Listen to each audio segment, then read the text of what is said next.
My father announced at our family dinner, your sister and her fiancé are taking over this penthouse. Pack your things and leave, you parasite. I sat there, staring at him, thinking the exhaustion of my 14-hour workday had finally caused a hallucination. The room went entirely still, save for the faint hum of the city traffic 50 floors below. You're joking, right? I asked, my voice barely a whisper, hoping that this was some twisted, poorly executed prank. Dad just laughed. He actually laughed, a deep, resonant sound from his chest, taking a slow, deliberate sip of the expensive red wine I had purchased just 2 days prior. They deserve this $10,000 a month place more than you do, he said, setting the crystal glass down on the mahogany table with a soft clink. Before I tell you what Dad said in call number 73, and how a glowing red access card shattered his entire reality, tell me what time is it where you are right now and where are you watching from? I want to see how far the story travels. My name is Marin. I am 34 years old, and I work as a senior financial risk manager for a massive logistics technology firm in the heart of Chicago. My life is built on numbers, risk assessments, and predicting disasters before they happen. Yet, the greatest disaster of my life was one I willingly invited into my home. For the past 3 years, I was the sole leaseholder, the sole provider, and the only person financially keeping my family from sinking into the dirt. But to them, I was just a walking ATM, a workhorse expected to pull the carriage without ever looking up. I never asked for statues to be built in my honor. I never demanded daily gratitude. But I certainly never expected to be discarded like garbage in the very home I paid for with my own blood, sweat, and tears. 3 years ago, the arrangement felt like survival. It felt like love. My mother passed away suddenly after a brief, brutal illness, and my father, Judson, shattered into a million unrecognizable pieces. He stopped eating, stopped cleaning, and just sat in the dark suburban house they had shared, letting the mail pile up until it buried the front mat. He would wear her old gardening sweater and replay the same short video of her laughing on his phone until the battery died. I had been saving aggressively for years.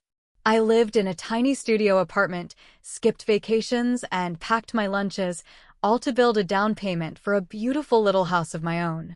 I had the pre-approval letter sitting on my desk. But Dad begged me not to leave him alone. He held my hands, his eyes red and desperate, and told me the silence in that old house was suffocating him. He said the walls were closing in, and he needed me to save him. I was foolish enough to believe that being needed was the exact same thing as being loved. So, I tore up my pre-approval letter. I took my entire house fund and signed a massive lease on a sprawling, fully furnished penthouse in the center of the city, right on the lakefront. It had floor-to-ceiling windows overlooking the Chicago skyline, a private elevator that opened directly into the foyer, and a 24-hour concierge. The rent was $10,000 every single month, before utilities, parking, and the premium meal delivery services I set up for him. I thought the abundant natural light, the sweeping view of the water, and the proximity to the city's heartbeat would bring my dad back to life. He moved in as an authorized occupant, but my name was the only one on that binding legal document. I paid the rent. I paid the electricity, the water, the luxury grocery deliveries, and even the premium sports cable packages he demanded so he could watch golf tournaments. My father used his pension purely for his own entertainment. I was working myself to the bone. My company was going through a brutal, messy merger. I was pulling 14-hour shifts, staring at spreadsheets until my eyes burned, and suffering from chronic insomnia that left me vibrating with caffeine and anxiety. Most nights, I came home so drained I could barely form words. I would walk into the pristine, sweeping living room of the penthouse to find my dad lounging on the massive Italian leather sofa I bought, watching television with the volume turned up. One freezing November night, I came home shivering from the bitter Chicago wind, carrying a cold cup of noodles for my dinner because I was too tired to cook. I looked over and saw a brand new set of professional golf clubs leaning against the pristine white wall. They gleamed in the dim light. They cost nearly $2,000. He had used the emergency credit card I gave him exclusively for groceries and pharmacy runs to buy them. When I asked him about it, my voice shaking with exhaustion, he just shrugged without taking his eyes off the screen. "A man needs a hobby to grieve properly, Marin," he said. "Stop counting pennies." Then there was my younger sister, Blythe. Blythe was 30 years old and referred to herself as a wellness influencer and life coach on social media. In reality, she was unemployed, deeply self-absorbed, and survived entirely on my father's endless excuses for her behavior. She was the golden child. If I solved a massive corporate crisis and saved my firm millions, my dad would nod distantly and ask what was for dinner. If Blythe managed to post a heavily edited picture of a green smoothie and got 200 likes, my dad would act like she had just cured a major disease. Blythe was engaged to Declan, a man who called himself a tech entrepreneur. Declan was the kind of guy who used a lot of Silicon Valley buzzwords, but never actually produced a single dollar of profit. He wore tailored suits he bought on credit, drank artisanal coffee, and talked endlessly about angel investors, but I knew for a fact his car had been repossessed twice in the last 4 years. Together, Blythe and Declan were a vortex of arrogance and entitlement. They started coming around the penthouse more often. At first, they just came for dinner, eating the expensive steaks I paid for and drinking my imported wine while barely acknowledging my presence at the table. Then they started acting like the penthouse was an amenity designed for their personal use. Blythe would do her yoga routines on the terrace, loudly demanding I stay in my room so I would not ruin her aesthetic lighting for her videos. Declan would sit at the massive kitchen island, taking loud, aggressive business calls, acting like he owned the entire building. I was too tired to fight. I kept my head down, paid the endless bills, and tried to survive the corporate merger that was draining my sanity. But my silence was heavily mistaken for weakness. The first real warning sign happened on a rainy Tuesday night. I was supposed to be at the office until midnight finalizing a risk report, but the main server crashed, so I came home early. The penthouse was quiet. Dad was asleep in his room. I went to the kitchen to get a glass of water and saw the living room iPad left unlocked on the marble counter. The screen was brilliantly lit up in the dark room. It was an email from Declan to Blythe, and Dad was copied on the thread. I did not mean to snoop, but the subject line caught my eye, bold and glaring. It read, "Blythe and Declan new headquarters, penthouse floor plan." My stomach dropped into my shoes. My hand trembled as I tapped the screen. It was a digital rendering of my home. My living room, the one I furnished with my bonuses, was labeled as a content creation studio. My home office, the room where I worked 80 hours a week to afford this entire charade, was labeled as Declan's executive suite. I stood there in the dark kitchen, the hum of the massive refrigerator suddenly sounding deafening. They were planning to take my home. But how? My name was the only one on the lease. They had no income. It made zero logical sense. I tried to convince myself it was just one of Declan's pathetic fantasies, a vision board exercise Blythe made him do. I closed the iPad, went to my room, and lay in bed, staring at the ceiling, feeling a cold knot of dread tightening in my chest that refused to let go. I should have known better than to doubt their sheer audacity. My family had a long, well-documented history of taking everything I built and handing it over to Blythe on a silver platter. Lying in the dark that night, unable to sleep, the wind howling against the thick glass of the penthouse windows, my mind began wandering through the museum of pain my family had built for me over the past decades. I remembered every instance of unfairness, every single time I was shoved aside so Blythe could shine in the spotlight I paid for. The first major exhibit in that museum was my master's degree graduation. I had worked 2 grueling jobs while studying full-time to afford my tuition without taking out loans. On the morning of the ceremony, I put on my cap and gown, looking in the mirror and feeling a rare, profound moment of genuine pride. I had done it. I waited in the living room for my dad. We were supposed to leave at 9. 9:30 came and went. He never came downstairs. When I finally went to check on him, he was rushing out the back door with his car keys in hand, looking frantic. Blythe had called him crying hysterically because she had a last-minute casting call for some trashy reality television show about young singles in the city, and she did not want to take the public bus because the humidity would ruin her blowout. My dad looked at me, standing there in my graduation gown, and told me to just catch a cab to the university. He said I was smart enough to figure it out, but Blythe was fragile and needed his support today. I walked across that stage alone, looking out at a massive sea of cheering families holding flowers and balloons, knowing my father had chosen a reality show audition over the hardest thing I had ever accomplished. The second exhibit was the incident with my professional suits. About a year into living at the Penthouse, I had finally saved up enough extra cash to buy 3 custom-tailored suits for my promotion interviews. They were incredibly expensive, tailored to perfection, and when I wore them, they made me feel like armor. I kept them in the hall closet because my bedroom closet was small and crowded. One afternoon, I came home early to grab a document, only to find the hall closet completely emptied out. In place of my expensive suits, there were massive ring lights, yoga mats, and boxes of promotional detox tea. Blythe had decided she needed more storage space for her wellness brand inventory. I panicked and ran to the living room, asking Dad where my clothes were. He casually pointed toward the door and said she took them down to the trash chute. He said Blythe threw them away because they were taking up too much room, and, honestly, Marin, you dress too stiffly anyway. You need to loosen up.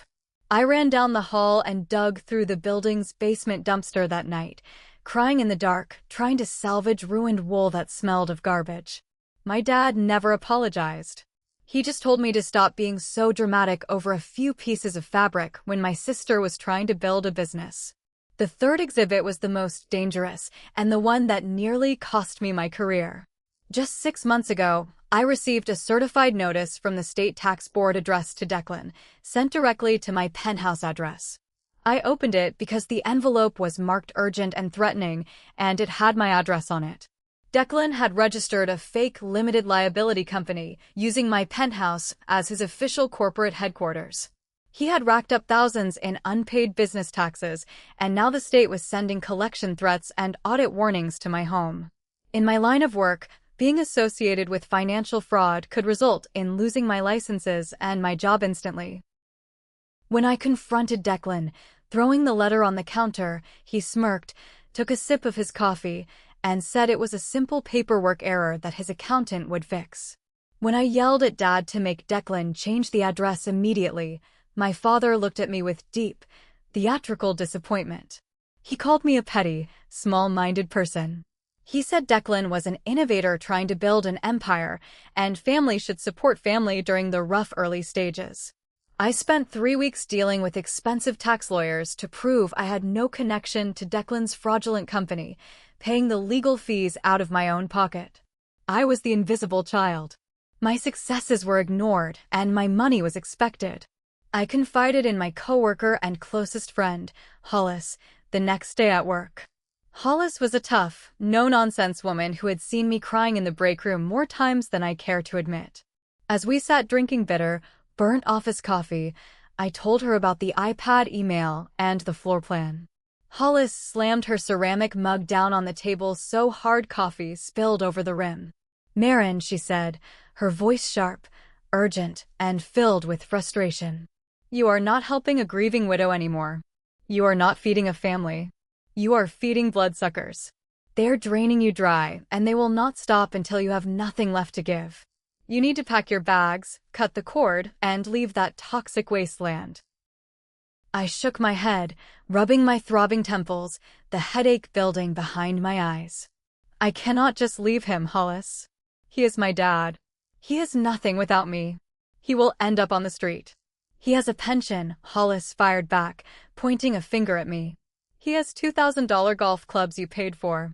He has an ungrateful younger daughter who can finally step up. What he does not have is an ounce of respect for you." I knew she was right, but the conditioning ran so incredibly deep. For years, I had translated my exhaustion into duty. I confused being dependable with being a doormat. I told myself that if I just kept providing, eventually they would see my value. Eventually, they would love me the way they loved Blythe. I left the office late that evening, the Chicago wind biting fiercely through my wool coat. The Penthouse was entirely dark when I unlocked the heavy front door. I slipped off my heels, my feet aching, and walked softly toward my home office to drop off my heavy laptop bag. As I reached for the light switch on the wall, my foot caught on something on the smooth hardwood floor. I looked down. Stuck directly onto the pristine wood was a long, bright strip of blue painter's tape. It formed a perfect square in the center of the room. I traced the line of tape with my eyes.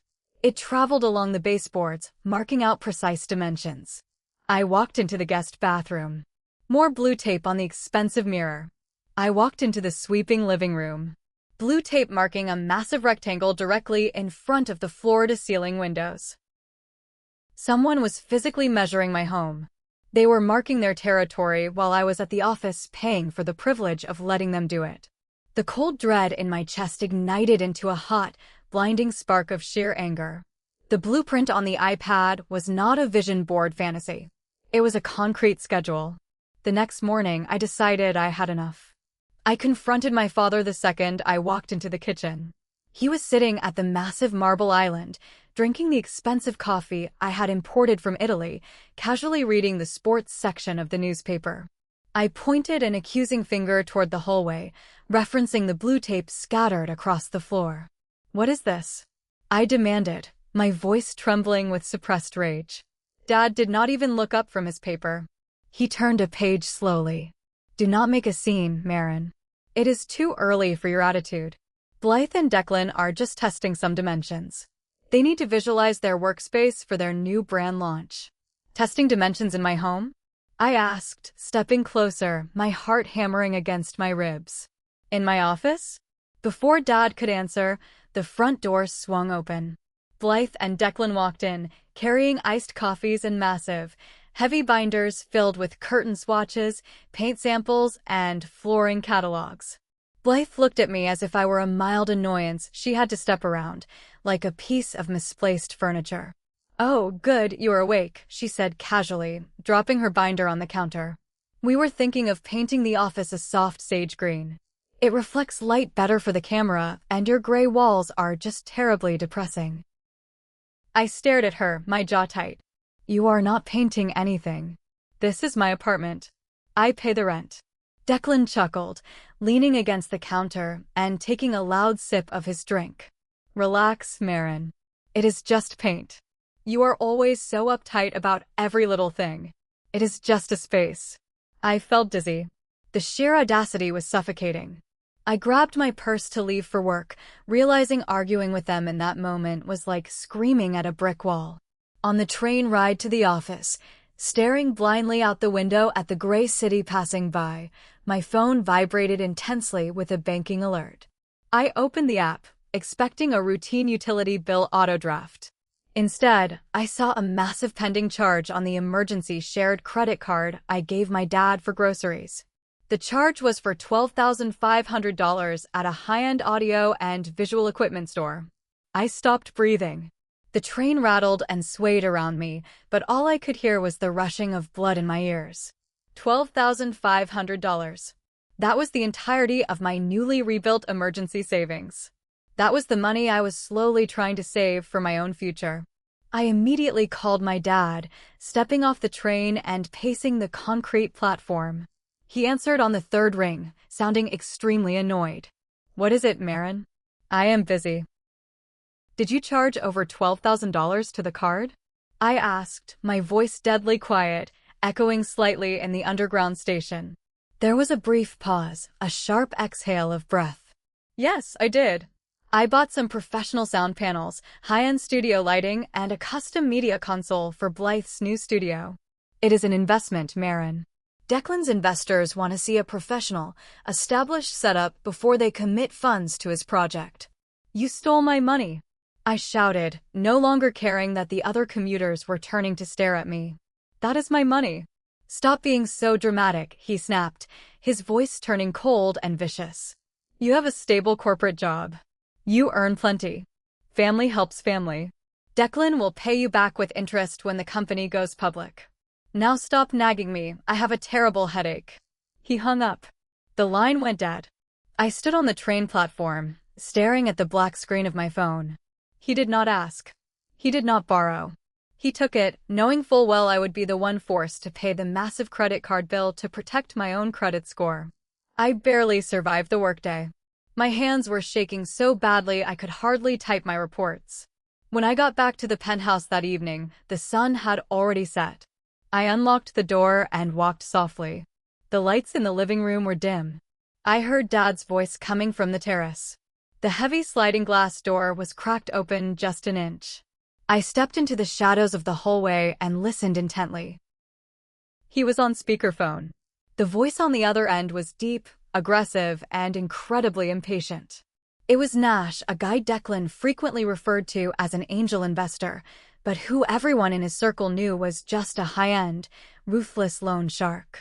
"I am running out of patience, Judson," Nash said, his voice crackling through the phone speaker. "Declan owes me a lot of money. He promised me a headquarters. He promised me collateral." "Do not worry, Nash," my dad replied, his voice dripping with desperate, fake confidence. "Everything is perfectly on schedule. By next Monday, they will have the most luxurious penthouse in Chicago as their corporate headquarters. You can come see it yourself. It will be fully equipped." "And the rent?" Nash asked suspiciously. "I am not fronting another dime for that idiot's lifestyle." "The rent is handled," Dad assured him quickly. "My oldest daughter will keep covering the costs. She never complains. She will whine a little, but she will pay. She always pays. Just give Declan a few more days to get the keys sorted." I backed away from the glass door, pressing both hands over my mouth to stop the gasp from escaping my throat. The puzzle pieces violently snapped together in my mind. Declan was in massive debt to a dangerous man. To save Declan, my own father had offered up my home. He promised a luxury penthouse to a debt collector to buy time for his golden child's useless fiancé. And the most sickening part? He fully intended to keep me locked in my financial cage to fund the entire scam. I was not a daughter. I was a human shield. My phone buzzed in my pocket, startling me. It was a text from Dad, sent while he was still standing out on the terrace making deals with a criminal. "Make sure you are home early tomorrow night. We're having a formal family dinner. Wear something nice.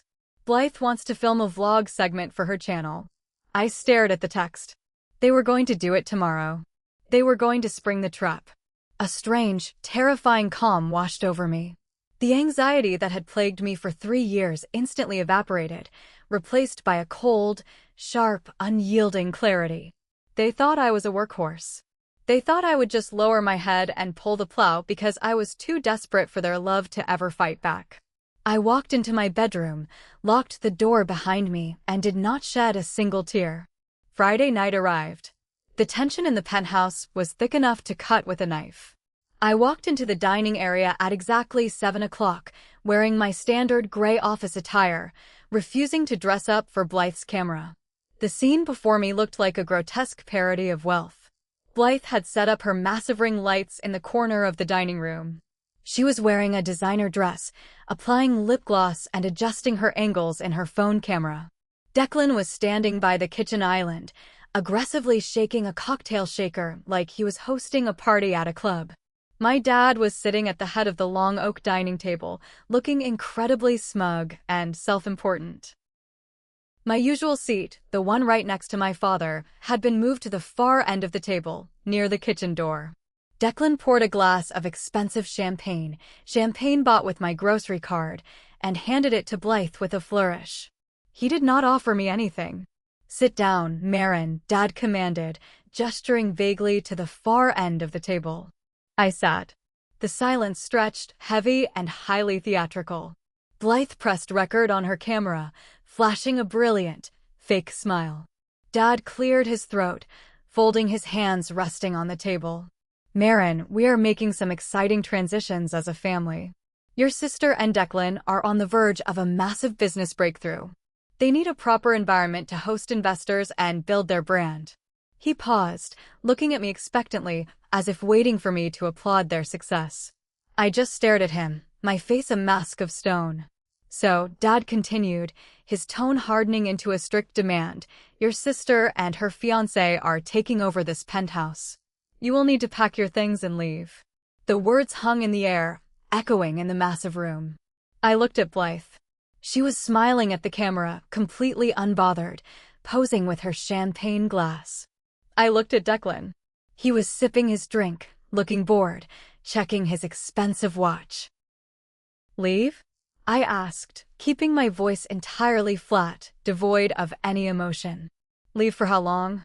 "Permanently," Dad said, waving his hand dismissively as if swatting away a bothersome fly. "You are never here anyway. You work constantly. You do not appreciate the space or the view."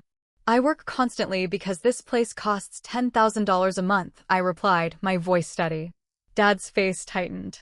His eyes flashed with sudden, defensive anger. "There you go again. Reducing family to numbers. You have no vision, Marin. You're a parasite, living off the energy of this family without contributing any real joy or support. Pack your things. I want you out by noon tomorrow." A parasite. I paid the rent, the food, his medical bills, and his golf clubs. I sacrificed my own home for him, and he looked me dead in the eye and called me a parasite. "I am the only one on the lease," I stated simply, leaning back in my chair. Declan scoffed, leaning back in his own chair and crossing his arms. "Leases can be transferred, Marin. Do not be so dramatic. Judson lives here. The building management knows him. We will handle the paperwork later." "Later?" I asked, raising an eyebrow.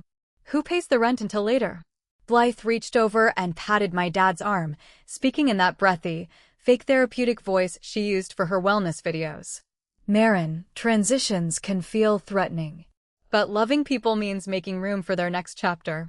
We just need you to cover the rent for the next 6 months, while Declan's company stabilizes and the investors come through. You earn plenty of money. It will not hurt you to help your family." I let the math settle in the room. I ran the numbers in my head. They wanted me to move out by noon tomorrow, leave all my expensive furniture behind for their use, and continue paying $60,000 over the next 6 months so they could pretend to be rich to appease a loan shark. "Do not look so sour," Dad snapped, clearly irritated by my prolonged silence. "This is what families do. We sacrifice for the greater good. You should be proud to help your sister achieve her dreams." I looked at the three of them. I saw the greed, the endless entitlement, the absolute lack of empathy. I did not throw my glass. I did not scream. I did not cry. Crying would mean they still had power over my emotions. Instead, a wave of profound peace washed over me. I carefully folded my linen napkin, placed it neatly beside my empty plate, and stood up from the table. "Understood," I said. Dad smiled, a look of victorious relief washing over his face. He actually believed I had surrendered. "Good.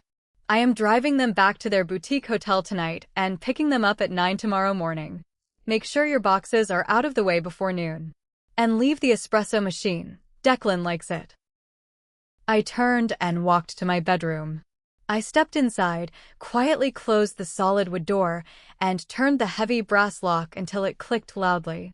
If you are listening to this right now and your blood is boiling at the audacity of my family, hit the like button and subscribe to the channel. Because the revenge I executed in the shadows of that night is going to make you feel incredibly satisfied. I walked over to my desk. I did not start packing clothes. I did not cry into my pillow. I opened my secure filing cabinet, the one with the combination lock, and pulled out a thick blue folder. Inside was the 40-page master lease agreement for the penthouse. I sat at my desk, turned on the small reading lamp, and began to read the fine print. The penthouse was quiet on my side of the door, but through the thick walls, I could hear the muffled, joyous sounds of celebration. Blythe was laughing loudly, a shrill sound that used to make me feel guilty, but now just sounded hollow. Declan was playing loud, thumping music on the expensive sound system Dad had stolen my savings to buy. They were celebrating their grand victory. They honestly thought they had successfully bullied the workhorse into funding their luxury lifestyle for another 6 months. I ran my finger down the dense, complex legal text of the lease agreement until I found exactly what I was looking for. Clause 18. Accelerated surrender. Because I was a financial executive with excellent credit and a high-income profile, I had aggressively negotiated a buyout clause when I first signed the lease 3 years ago. The clause stated that as the sole tenant, I could terminate the lease immediately and surrender the property back to the building management, provided I paid a fixed penalty fee and returned vacant possession. I looked at the numbers printed on the page. The penalty was exactly $22,000. I opened my laptop and pulled up my secure banking dashboard. My emergency fund had been gutted by Dad's $12,000 theft, but I still had my annual corporate bonuses and my vested stock options. I ran the calculations. $22,000 would hurt. It would sting badly and set my savings back by a year.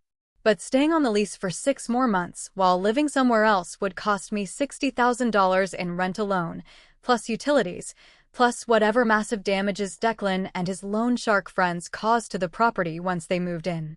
$22,000 was not a penalty. It was the price of permanent freedom. I looked at the clock on my computer screen. It was 2 in the morning. The thumping music next door had finally stopped. I opened my email and drafted a formal, legally binding message to Cressida, the stern, highly professional building director who ran the property management office. Dear Cressida, I am officially invoking Clause 18 for an accelerated surrender of Unit 391, effective today at noon. I am the sole leaseholder. I will wire the termination fee immediately to the corporate account. Please confirm receipt and schedule the complete deactivation of all access credentials tied to this unit at exactly 12 p.m. I attached the digitally signed surrender form, checked it twice for accuracy, and hit send.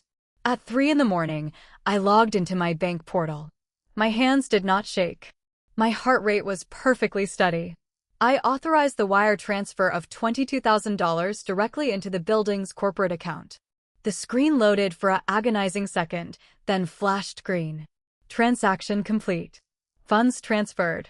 At 4 in the morning, I picked up my phone and dialed a number I had saved for extreme emergencies. It belonged to Fallon, the captain of a specialized midnight moving crew that catered to high-profile corporate relocations and, occasionally, people fleeing bad domestic situations in the dead of night. Fallon answered on the first ring, sounding wide awake. Need a lift? She asked, her voice raspy and alert. I need everything out by 11 this morning, I said, keeping my voice low so the sound wouldn't carry. Everything I own. Leave nothing but the dust. Send the address. We will be there at 6, Fallon replied, and hung up immediately. I spent the next 2 hours quietly and methodically gathering my personal documents, my expensive jewelry, my laptops, and my clothes. I did not touch a single thing that belonged to my father. His cheap armchair, his $2,000 golf clubs, his massive television, his old clothes, I left them exactly where they were. I was not stealing. I was simply removing my presence and everything my hard-earned money had purchased from their toxic world. I gently packed my mother's blue scarf, the only thing of hers I kept, into my tote bag. At exactly 6 in the morning, as the first rays of sunlight hit the lake, a soft, rhythmic knock echoed through my bedroom door. I opened it to find Fallon and a crew of 4 massive, silent movers standing in the hallway, carrying dollies and wrapping material. Fallon looked around the luxurious, sprawling penthouse, then looked at me, assessing the situation without asking questions. What goes? She asked. I handed her a clipboard with a highly detailed inventory list. Every piece of custom furniture, the dining table, the espresso machine, the artwork on the walls, the expensive rugs, the media console my dad bought with my stolen money. Take it all to the secure storage unit I rented online an hour ago. Leave his junk untouched. Fallon nodded, a small smirk playing on her lips. You got it, boss.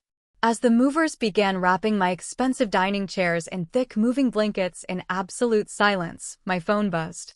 It was an email from Cressida, the building manager. Wire transfer received and cleared, the email read. Surrender documents are legally binding. Unit 391 will be officially reclaimed by management at noon. All key cards, garage passes, and elevator codes will be permanently deactivated at 12 p.m. sharp. Any non-leaseholders remaining on the property will be considered trespassers. I looked up from my phone. The sun was rising over Lake Michigan, painting the sky in brilliant streaks of orange and gold, flooding the penthouse with light. The apartment was being dismantled piece by piece around me. I walked over to the kitchen island, made myself one last cup of coffee using the machine that was about to be packed away, and listened to the glorious silence. My dad, Blythe, and Declan were currently asleep in a boutique hotel downtown, dreaming of the empire they were going to build on my back. They wanted me gone by noon. I was going to give them exactly what they asked for. At 8:30 in the morning, my father walked out of his bedroom, whistling a cheerful tune. He was wearing the expensive wool jacket I had purchased for his birthday last year. He looked rested, vibrant, and incredibly smug. He walked past my bedroom, glancing at the few cardboard boxes I had stacked near the door. He did not notice that the living room was already partially empty because he was too focused on his own victory. "I am heading downtown to pick them up from the hotel," he announced, adjusting his collar in the hallway mirror. "We're going to stop for a celebratory brunch, so we should be back around noon. I expect all your things to be cleared out by the time we walk through that door, Marin. Do not make this difficult. And remember what I said about leaving the espresso machine." I looked at him. I looked at the man who had traded his daughter for a fragile illusion of status. "It will be much cleaner than you think, Dad," I said, my voice steady. He smiled, a patronizing, satisfied smile. He thought he heard obedience. He thought he had broken me. He grabbed the spare access card from the bowl by the door, the one I paid a premium to keep active, and walked out. The heavy door clicked shut behind him. The second the lock engaged, Fallon and her crew moved into high gear. They were like ghosts, swift and brutally efficient. Between 9 and 11 in the morning, they dismantled my entire life in that penthouse. They wrapped the massive Italian leather sofa. They boxed up the custom media console my dad had just bought with my stolen money, because legally, it was purchased on my account and belonged to me. They packed the imported rugs, the expensive dining table, the artwork on the walls, and yes, they packed the espresso machine. The sprawling, luxurious penthouse slowly turned into an echoing cavern. I stood in the center of the living room, watching the space transform back into exactly what it was before I bled myself dry to fill it. It was just a shell. A very expensive, very empty shell. I did not touch a single item that belonged to my father. The movers left his cheap recliner sitting awkwardly in the middle of his bedroom. They left his massive television sitting on the floor because they had taken the console beneath it. They left his $2,000 golf clubs leaning against the wall. I was meticulously careful. I was not going to give them a single excuse to accuse me of theft. I was separating a shared life without stealing a single thing. By 11:15, the crew was loading the last of my boxes onto the freight elevator. Fallon handed me a copy of the manifest. "We are taking this straight to the secure storage unit you rented," she said, tipping her hat. "Good luck with the rest of your day, boss." "Thank you, Fallon," I said, handing her a generous cash tip. Once the movers were gone, the silence in the penthouse was deafening. Every footstep echoed against the bare hardwood floors. I walked into my former home office, the room where I had sacrificed my sleep, my health, and my sanity to keep this family afloat. I opened my laptop one last time and connected it to the portable printer I was taking with me. I logged into my bank portal and downloaded my financial statements for the past 36 months. I printed out every single record of rent payments, utility bills, luxury grocery deliveries, medical copays, and credit card statements. I printed the receipt for the $12,500 he had stolen. I printed the wire transfer confirmation for the $22,000 lease termination fee. I sat on the floor and tallied the numbers using a red marker. The total amount of money I had spent sustaining my father and funding my sister's delusions over the past 3 years came to exactly $380,500. I placed the thick stack of printed statements inside a clear plastic folder. I walked into my father's bedroom and placed the folder squarely on top of his unmade bed. I took a blank piece of paper and wrote a single sentence on it in bold letters. Financial support provided by Marin. Support ends today. There was no angry letter. There was no emotional plea for him to love me. There was just the cold, hard accounting he had always accused me of using against the family. At 11:45, I took the private elevator down to the main lobby. The property director, Cressida, was waiting for me in her glass-walled office. She was a stern woman who dealt with wealthy, entitled tenants all day, but she looked at me with a rare expression of genuine sympathy. "Everything is finalized," Marin, Cressida said, pushing a thick stack of documents across her desk. "The wire transfer for the penalty fee has cleared. The unit is officially vacant of your possessions. We have verified that the remaining items belong to the authorized occupant, your father." I signed the final line of the surrender agreement. My hand felt incredibly light. I placed my 2 metal keys, my 3 access cards, my garage pass, and my mailbox key on her desk. The metal clinked against the glass. It was the sound of a chain snapping. Cressida stamped my copy of the paperwork with a heavy red stamp that read "Received" and "Terminated." She picked up her desk phone and dialed the building's security desk. "Deactivate all access credentials tied to Unit 391, she ordered, her voice crisp. "Effective at exactly 12 o'clock noon today. The lease has been surrendered. Any prior occupants attempting entry are to be denied." I walked out of the leasing office with my mother's blue scarf in my tote bag and a profound sense of peace settling over my shoulders. I hailed a cab and gave the driver the address of a modest, furnished studio apartment I had rented on a month-to-month basis on the other side of the city. It was a fraction of the size of the Penthouse. It had no view of the lake, no concierge, and no private elevator. But as I unlocked the door and stepped inside, dropping my bag on the floor, I realized something important. This tiny room belonged entirely to me. No one was going to claim it. No one was going to measure the floors for their own use. I ordered a cheap pizza, sat on the floor, and waited for the clock to strike noon. At 12:15 in the afternoon, I was sitting on the floor of my temporary studio, chewing on a slice of pepperoni pizza. The city outside my window was gray and noisy, but my room was wonderfully quiet. Then, my phone screen lit up. It was a call from my dad. I watched his name vibrate across the screen. I did not answer. I took another bite of my pizza and let it go to voicemail. 11 seconds later, a text message arrived. "What is wrong with the elevator? We are in the garage, and the card is not working. Call the front desk and tell them to fix this." I stared at the message. The trap had sprung. Call 2 came in immediately after the text. Then call 3. Then Declan called. Then Blythe called. The phone began vibrating so violently it slowly spun on the floorboards. I picked it up, turned the ringer off, and simply watched the notifications stack up. By call 7, the text messages shifted from annoyance to demanding anger. "Marin, answer your phone right now. We are standing in the lobby with an entire camera crew and a very important investor. Stop playing games. Phone management and tell them to reactivate our access. This childish stunt ends today." Blythe sent a photograph in the family group chat. It showed her holding 3 access cards in the palm of her hand. Behind the cards, the elevator reader was glowing with a harsh, undeniable red light. I did not reply. I let the silence do the work. Over the next hour, a frantic stream of voicemails, text messages, and forwarded emails from building management painted a vivid, glorious picture of exactly what was happening in that luxurious lobby. They had arrived in a rented black sport utility vehicle, packed to the brim with expensive luggage, camera equipment, and lighting stands. Dad had confidently led Blythe, Declan, a hired photographer, and Nash, the dangerous loan shark, into the marble lobby. Dad marched up to the private elevator, acting like the king of the castle unveiling a grand inheritance.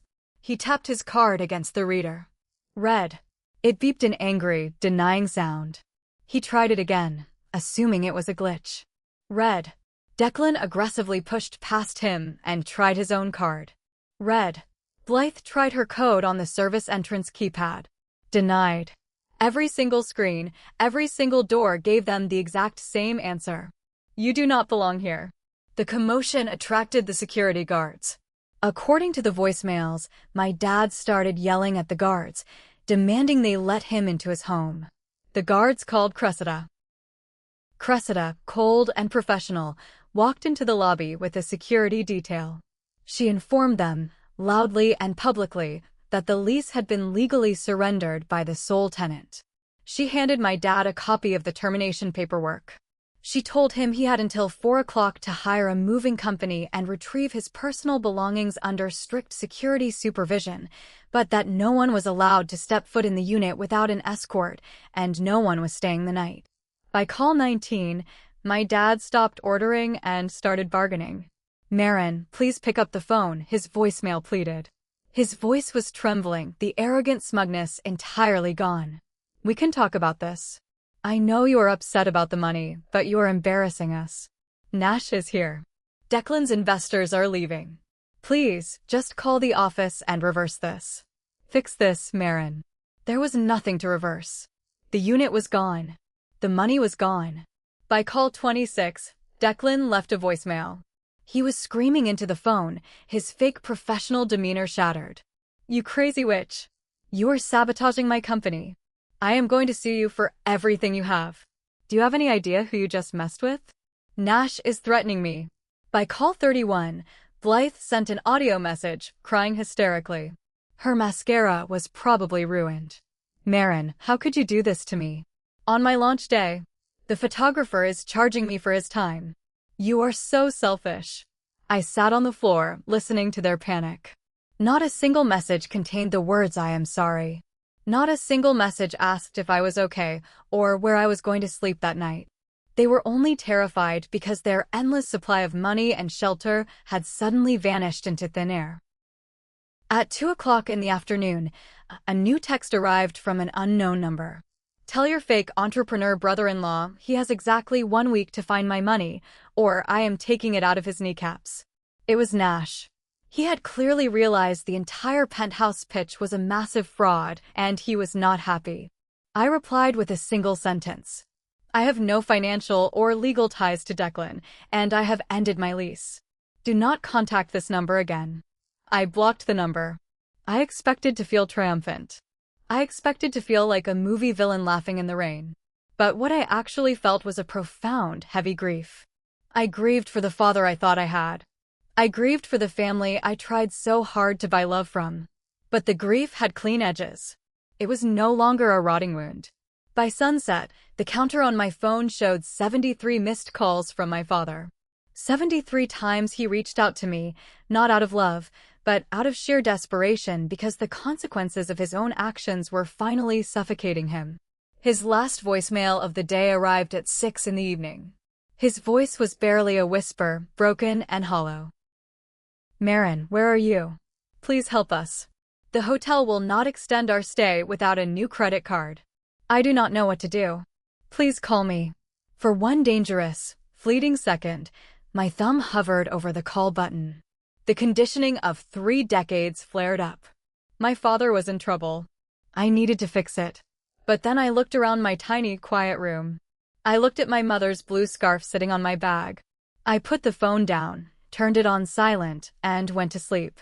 I slept for 10 uninterrupted hours, the deepest, most peaceful sleep I had experienced in 3 years. 48 hours later, the entire house of cards they had built collapsed in spectacular fashion. I remained entirely silent, refusing to answer a single call or text. It was the only way to break the cycle. Whenever they created a crisis in the past, they used urgency to force my compliance. If I answered the phone, they would turn their self-inflicted disaster into my mandatory obligation.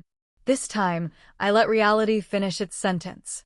The quiet made their rapid escalation impossible to miss. Through updates from sympathetic extended family members who were watching the chaos unfold, I learned exactly what my exit had cost them. At 4 o'clock on the day of the eviction, Dad was forced to hire a same-day emergency moving crew to clear his belongings from the penthouse. Because it was a last-minute request on a weekend, the movers charged him a premium rate. It cost him $4,600 just to take his cheap recliner, his clothes, and his golf clubs to a suburban storage unit. That massive expense wiped out whatever small emergency savings he had left in his checking account. Without my income, without my excellent credit score, they were stranded. Dad and Declan had desperately tried to negotiate a new lease for the penthouse themselves. The property director, Cressida, demanded verified income, a credit check, and a massive deposit. Dad's small retirement pension did not even meet the minimum income threshold for a studio apartment in that building, let alone a luxury penthouse. Declan, arrogant to the end, submitted a document outlining projected future agency revenue instead of actual tax returns. Cressida essentially laughed him out of the lobby. Blythe refused to put her name on any application because she claimed a hard inquiry would ruin her credit score, though the truth was she had massive credit card debt and no verifiable job. With nowhere to go, they were forced to retreat to a cheap airport hotel on the outskirts of the city. The 2 hotel rooms, the parking fees, and the takeout meals cost them nearly $2,000 over the next 2 days. Dad naturally expected Declan to pay his fair share of the emergency expenses. That was when the biggest truth came out. Declan's business account held exactly $412. He was broke. He had always been broke. The tailored suits, the expensive dinners, the arrogant attitude, it was all funded by credit cards, loans from dangerous men like Nash, and the luxury backdrop I had unknowingly provided. When Dad realized Declan had no money to help pay for the hotel, a massive screaming match erupted in the hotel parking lot. My aunt, who had been called by my dad for a rescue loan, witnessed the entire thing. Dad accused Declan of being a con artist. Declan screamed back that Dad was a pathetic old man who could not even control his own daughter. And Blythe? Blythe finally saw her glossy, Instagram-perfect future shatter. She realized Declan was not going to give her a penthouse. He was not going to fund her wellness brand. He was a sinking ship, and he was dragging her down with him. On the 3rd night, under the immense pressure of Nash's looming threats, Declan vanished. He packed his bags in the middle of the night, stole Blythe's last credit card with available balance, and fled the state. He left no note. He just ran, leaving Blythe stranded in a cheap hotel room with thousands of dollars in debt they had racked up together for her studio equipment. By the 4th day, the tone of my father's messages shifted from panic to a terrifyingly manipulative sadness. He wrote, "I may have spoken harshly the other night. The stress of the business deal got to me. But your mother would be deeply ashamed of you right now. She would want you to help your family. I cannot believe my own daughter would leave her aging father homeless on the streets." I stared at the message, sitting at my desk in my new office, sipping a hot coffee. He had not considered me homeless when he gave me 18 hours to vacate my own apartment. He had not cared about my stress when he stole $12,000 from my savings. I broke my silence. I sent one single, group text message to my dad and my sister. I attached the digitally executed lease surrender document, the building's property inventory showing I took nothing of his, and the legal section identifying me as the sole leaseholder. My message read, "Dad, you explicitly ordered me to leave the home I paid for. I complied with your demand. I did not withhold or destroy any of your property. My financial responsibility to you ended the exact moment my residency ended. Do not use Mom's memory to manipulate me. Do not contact my employer, and do not come to my office. If you need housing assistance, I have attached a list of reasonably priced apartments in the suburbs and the number for a nonprofit financial counselor." Blythe immediately replied with 12 paragraphs of insults, blaming me for Declan leaving her, claiming I had ruined her life because I was jealous of her happiness. Dad sent only one sentence. "You planned this just to hurt us." I answered one final time. "You planned my eviction for 2 months." I read the contract overnight. Enjoy the consequences. I blocked both of their numbers on my personal phone. The red access card had been a receipt. In one glowing color, it showed the glaring difference between the luxury life they believed they were entitled to and the exhausted woman who was actually financing it. Once that difference became visible, their alliance collapsed, turning them against each other like starving wolves. Blythe, desperate for attention and lacking any real-world skills to manage a crisis, turned to the only place she knew, the internet. A week after the eviction, she went live on her Instagram page from a dingy, poorly lit room at our aunt's house. She was wearing minimal makeup, attempting to look frail and victimized. She cried into the camera, telling her followers a heavily distorted story. She claimed her cruel, jealous older sister had illegally evicted her and our elderly, grieving father from our family home right before her big brand launch. She spun a tale of financial abuse, claiming I had stolen her studio equipment and ruined her engagement. She asked her followers to donate to a crowdfunding link to help her get back on her feet and fight for justice. But Blythe forgot one crucial detail. She forgot that my coworker, Hollis, followed her account strictly for the entertainment value of her delusion. Hollis did not hold back.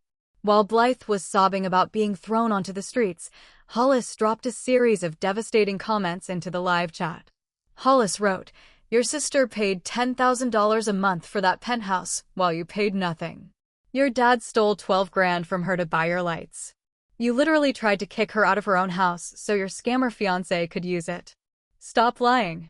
Hollis's comments were immediately screenshotted and shared by other viewers. People started asking hard questions in the chat. Blythe panicked, stuttered, and abruptly ended the live stream. But the internet is forever. The screenshots circulated. Someone found Declan's fraudulent business records online and linked them to the chat. Her followers realized she was not a wellness guru, she was an entitled grifter who got caught. Within 24 hours, Blythe lost half her followers. Her small sponsorships were instantly canceled. She was forced to delete her entire account to escape the backlash. The public embarrassment broke whatever ego she had left. 2 weeks later, my office phone rang. The caller ID showed an unknown local number. I answered it, expecting a client. "Marin, please do not hang up," a voice rasped. It was my dad. He sounded ancient, defeated, and utterly exhausted. He was calling from a burner phone. I did not hang up, but I did not speak. "We are staying in your aunt's basement," he said, his voice cracking. "It is damp down here. My back is killing me. Blythe cries all day and will not look for a job. Marin, I am so sorry. I lost my mind.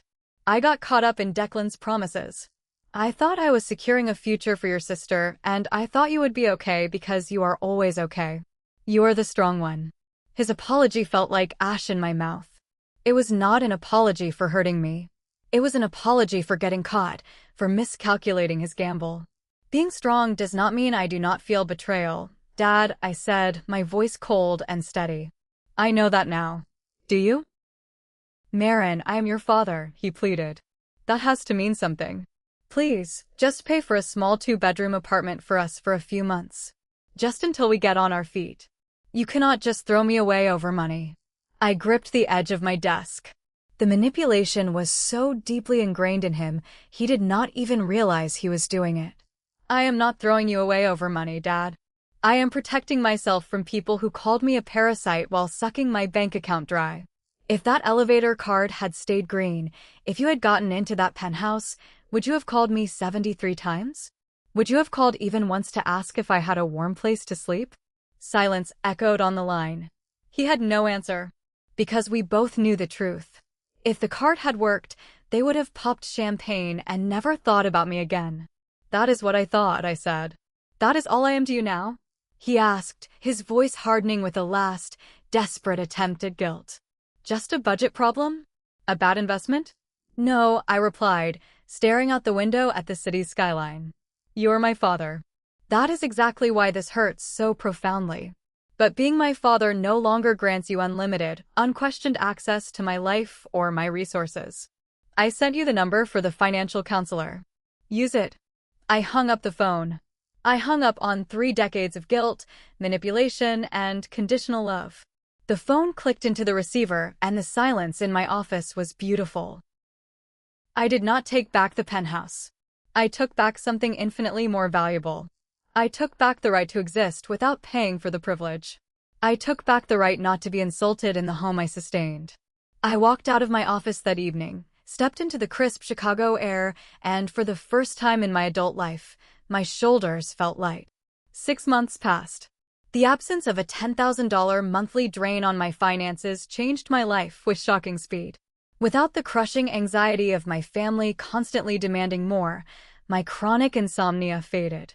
I started sleeping through the night. My mind was sharp, clear, and focused. During the massive corporate merger, I caught a critical financial error that saved the company millions. As a direct result, I was promoted to Senior Director of Financial Strategy, a role I had previously turned down because Dad complained the travel requirements would leave him alone too often.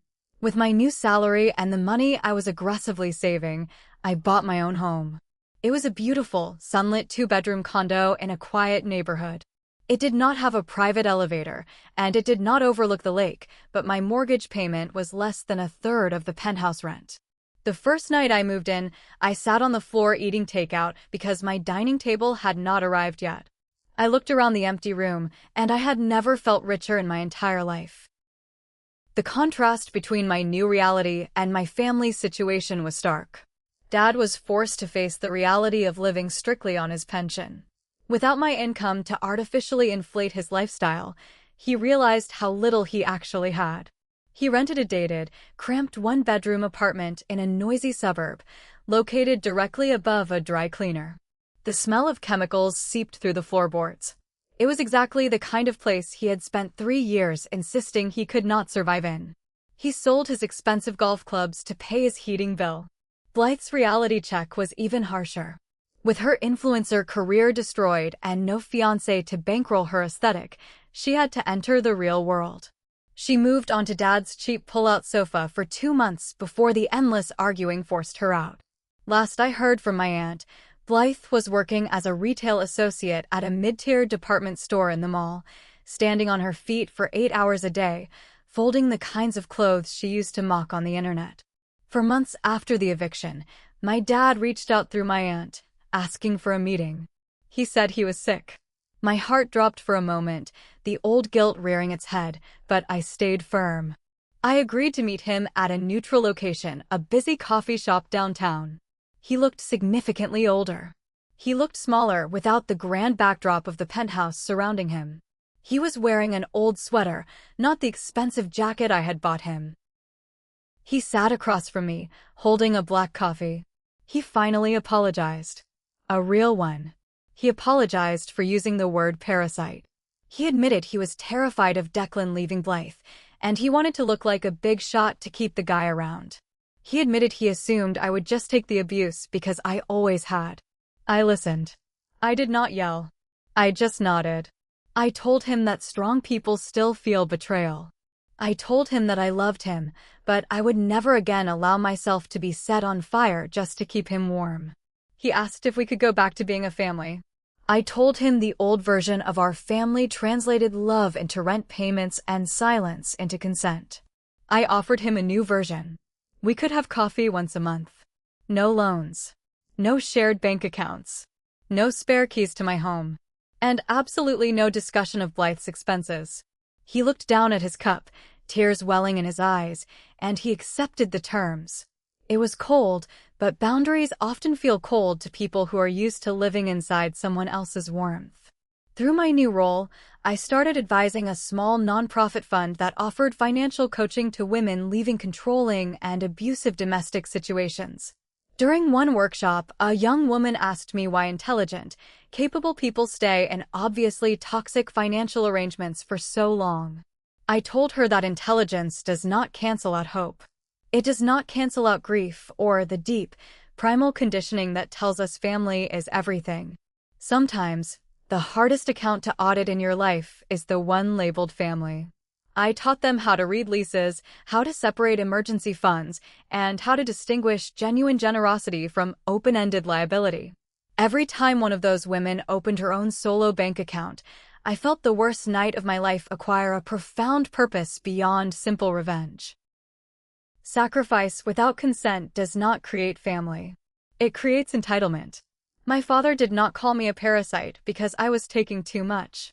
He called me a parasite because the vicious accusation made it easier for him to ignore exactly how much he was taking from me.